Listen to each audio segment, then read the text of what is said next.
سر کا لیکچر ختم ہو چکا تھا۔ اسائنمنٹ کا ٹاپک، حوالے کی کتاب، ویب سائٹس، مشکل سوالات کے حوالے سے بات کرتے ہی 10 منٹ گزر گئے تھے۔ پوری کلاس میں، خاص کر لڑکیوں میں بے چینی پھیل رہی تھی۔ سر، پوائنٹ کا وقت ہو گیا، کہیں سے جلدی بھری آواز آئی۔ سر نے اطمینان سے کلائی میں بندھی گھڑی پر نظر دوڑائی، لیکن بولنا بند نہیں کیا۔ ابھی پورا آدھا گھنٹہ باقی تھا۔ سر، میں جاؤں؟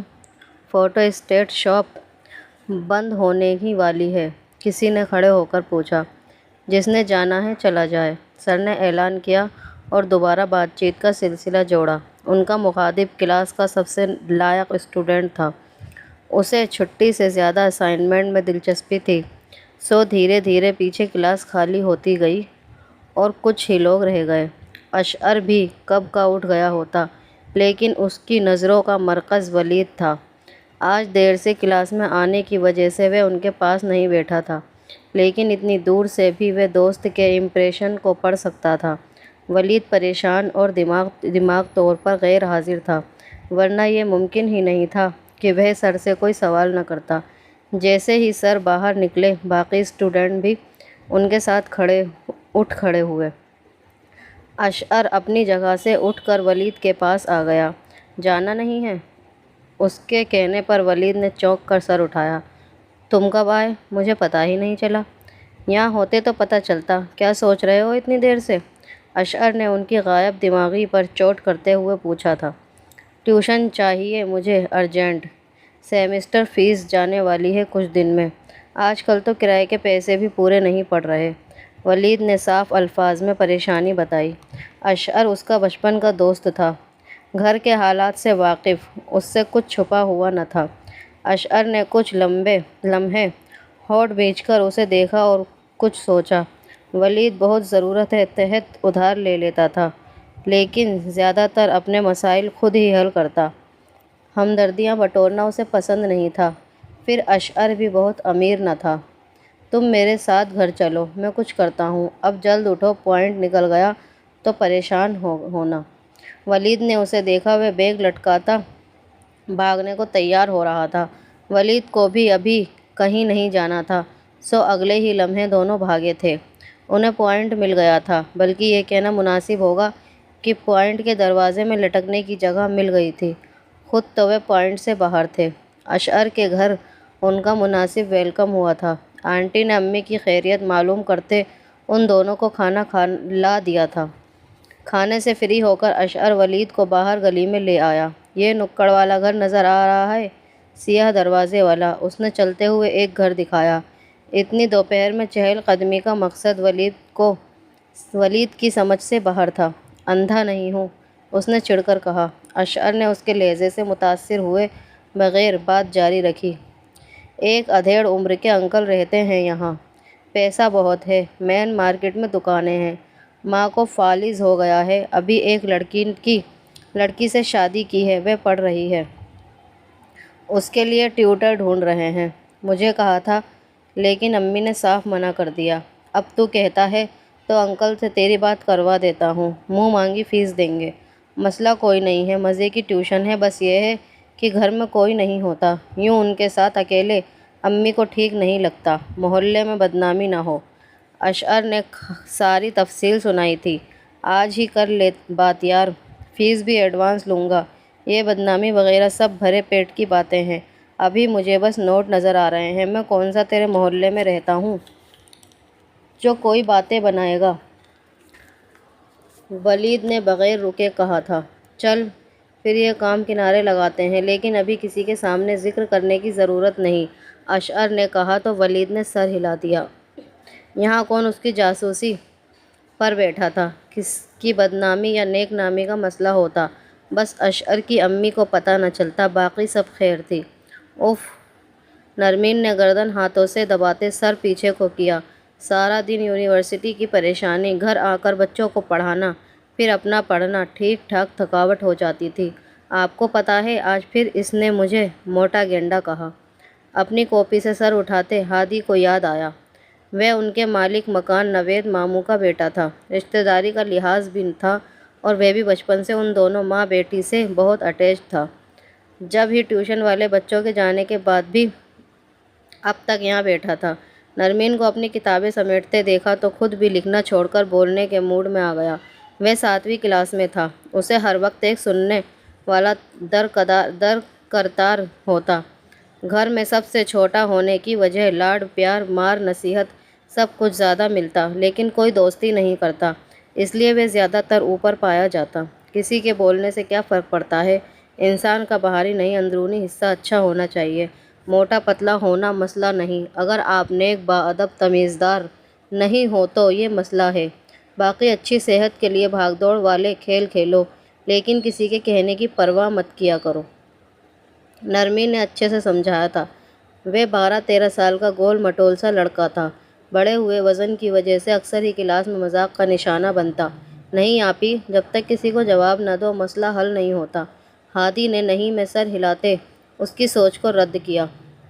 اتنے دن سے میں برداشت کر رہا تھا، ہر وقت میرا مذاق اڑاتے ہیں سب۔ آج چھٹی میں سب کلاس سے نکل رہے تھے تو پھر وہ شروع ہو گئی کہ موٹے تیز چلو، تمہاری وجہ سے ہم لیٹ ہوں گے۔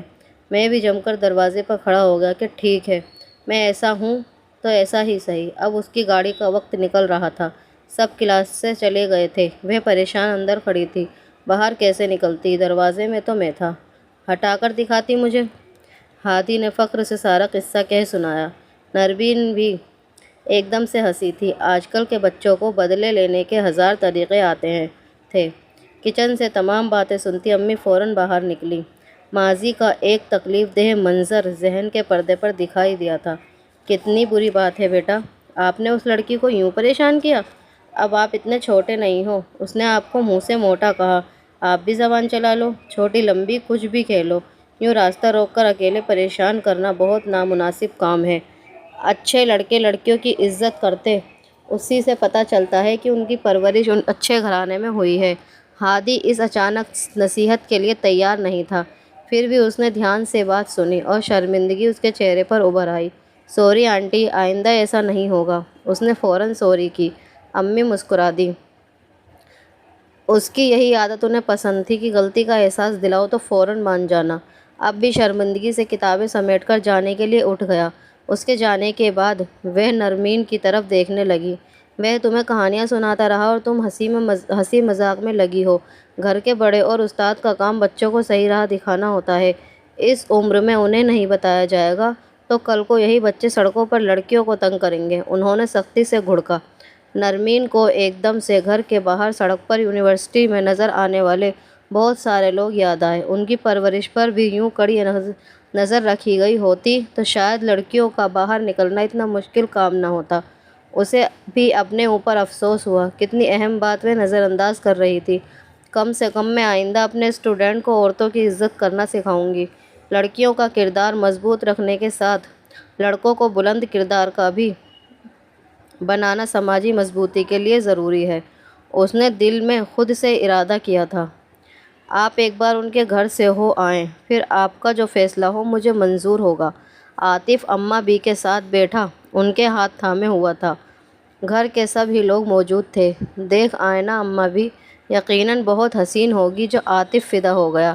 ستارہ بھابھی نے عادت کے مطابق شیرے میں بھگو کر سوئی چبھوئی تھی۔ ان کے الفاظ پر ناگواری کی لہر اماں بھی کے چہرے پر لہرائی تھی۔ عاطف تو خود پر جبر کرتا خاموش ہی رہا، لیکن انہوں نے دو ٹوک جواب دیا تھا، اگر وہ اچھے خاندان کی لڑکی ہے تو ہمیں اپنی شکل و صورت سے کوئی سروکار نہیں، نہ ہی عاطف چمکتی چیز کو سونا سمجھنے والا ہے۔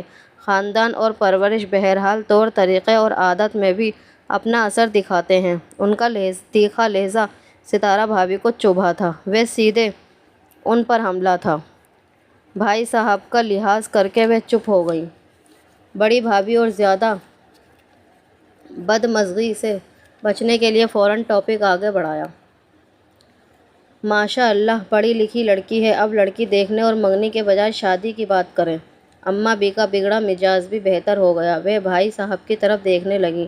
آپ پہلے ان کے بارے میں جانچ پڑتال کر لیں، اپنی مصروفیت بھی دیکھ لیں، پھر ہم آپ کے ساتھ ہی ان کے گھر جائیں گے۔ ہمیں وہ لوگ سمجھ آ گئے تو رشتہ کرنے کے ساتھ ہی شادی کی تاریخ رکھنی ہے۔ بھائی صاحب نے ہاں میں سر ہلایا تھا۔ واجد بھائی ماحول کو دیکھتے ہوئے خاموش ہی رہے۔ وہ موقع دیکھ کر عمل کرنے والے چالاک شخص تھے۔ بڑے بھائی منتھلی خرچ دیتے تو عاطف بھی موقع موقع پر ان کی فرمائشیں پوری کرتا رہتا۔ وہ بنا محنت کیے عیاشی کر رہے تھے، پھر انہیں بلا وجہ دخل اندازی کر کے برا بننے کی کیا ضرورت تھی؟ عاطف کی شادی جہاں بھی ہوتی ان کا مسئلہ نہیں تھا۔ عاطف بھی مطمئن تھا کہ گھر میں کسی نے اعتراض نہیں کیا۔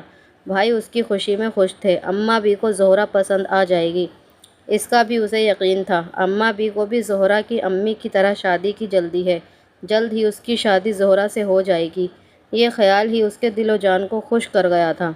اشعر کے محلے دار انکل نے ولید کو ٹیوشن کے لیے رکھ لیا تھا، ساتھ ہی یہ بھی صاف کر دیا تھا کہ فائنل فیصلہ ان کی بیگم ہی اس کے پڑھانے کا انداز دیکھ کر کریں گی۔ ولید نے ان سے گھر آ کر پڑھانے کی کافی زیادہ فیس طلب کی تھی، جو انہوں نے خوشی خوشی منظور کر لی تھی۔ آج پہلا دن تھا، سورج کی تپش آسمان پر بھی تھی جب ولید نے ان کے گھر کی بیل بجائی۔ دروازہ انکل نے ہی کھولا۔ آؤ بھائی آؤ، تمہارے ہی انتظار میں تھا۔ میں نے سوچا انٹروڈکشن کروا دوں، ورنہ تو اس وقت دکان پر ہی ہوتا ہوں۔ انہوں نے ڈرائنگ روم کا دروازہ کھول کر اندر داخل ہوتے ہوئے کہا۔ ولید بھی رسمی مسکراہٹ چہرے پر سجائے بیٹھ گیا۔ صبح سے یونیورسٹی میں دماغ کھپا کر اب کوئی تکلیف اٹھانے کا موڈ نہ تھا، لیکن ہائے مجبوری، یہاں سے فیس ملتی تو ہی اس کی یونیورسٹی کی فیس جاتی، سو انہیں مطمئن کرنا بھی ضروری تھا۔ دلاور بھائی، آپ بھابھی کو بلا لیں، پڑھائی شروع کرتے ہیں۔ اس نے احتیاط کے طور پر انکل کہنے سے گریز کیا، جبکہ عمر میں وہ اس کے والد کے برابر ہی تھے، لیکن اشعر کے کہنے کے مطابق پہلی بیوی کے موت کے بعد اب جوان خاتون سے شادی کر چکے تھے۔ چہرے پر موجود جھریوں سے الگ بال بھی کالے سیاہ تھے، بڑھاپا بھاگنے کی کوشش تھی۔ ایسے میں انکل کہنا مناسب نہ تھا، وہ بھی جلدی میں تھے۔ سیل فون پر دکان سے کال آ گئی تو بیگم کو آواز لگا کر اس کے آنے کا بتانے خود باہر چلے گئے۔ کچھ لمحوں بعد جس لڑکی کی آمد ہوئی اسے دیکھ کر ولید کو جھٹکا لگا تھا۔ آداب! ایک دم سے سیدھا ہوتے ہوئے اس نے سلام کیا۔ نئے تراش خراش کے لباس میں وہ لڑکی کسی طرح بھی اس کے ذہن میں بنائے خاکے پر پوری نہیں اتر رہی تھی۔ دلاور صاحب زیادہ نہیں تو 50 سال کے لگ بھگ ضرور ہوں گے، جبکہ اس لڑکی کے انداز تو اسے 22-23 سے اوپر کا نہیں دکھاتے تھے۔ عمر 4 بھی ہوتی تو 30 تک کی نہ تھی۔ عمر کا یہ فرق کافی حیران کرنے والا تھا، اسی لیے اشعر بار بار کم عمری کا ذکر کر رہا تھا۔ نظریں سامنے رکھی میز پر سوچ رہا تھا۔ دلاور بھائی دکان پر چلے گئے تھے۔